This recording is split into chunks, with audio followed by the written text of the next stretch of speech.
আসসালামু আলাইকুম। আশা করি সবাই ভালো আছেন।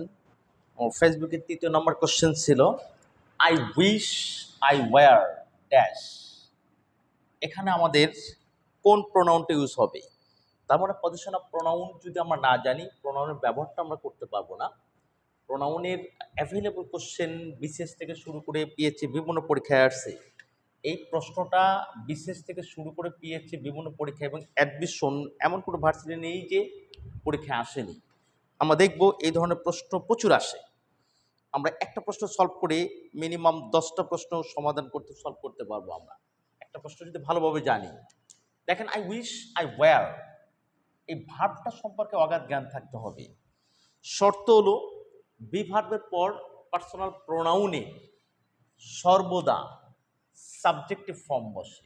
তার মানে এ নাম্বার অপশন দেওয়া আছে, তার মানে এই জায়গায় এই ওয়ার্ডটার মধ্যে বি ভার্ব, আর এই বি ভার্বের পর সর্বদা পার্সোনাল প্রোনাউনের সাবজেক্টিভ ফর্ম। তার মানে এই তিনটা বি সি ডি এই অপশনগুলো আমাদের হচ্ছে না।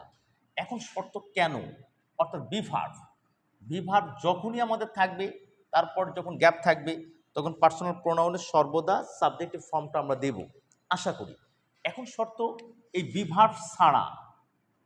ভার্ব ছাড়া যতগুলো ভার্ব আছে, শুধুমাত্র বি ভার্ব ছাড়া সকল ভার্বের পর পার্সোনাল প্রোনাউনের কিন্তু অবজেক্টিভ ফর্ম বসবে।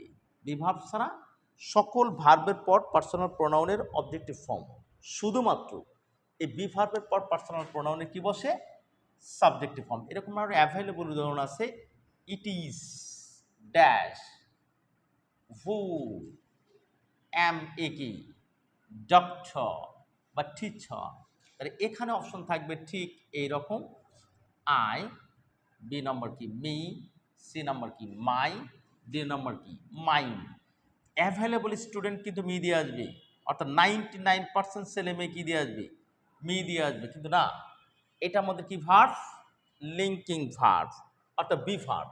তার মানে খুব সহজ ওয়েতে আমরা জানবো যে বি ভার্বের পর পার্সোনাল প্রোনাউনের সর্বদা সাবজেক্টিভ ফর্ম, আর এই বি ভার্ব ছাড়া সকল ভার্বের পর পার্সোনাল প্রোনাউনের কি অবজেক্টিভ ফর্ম বসে।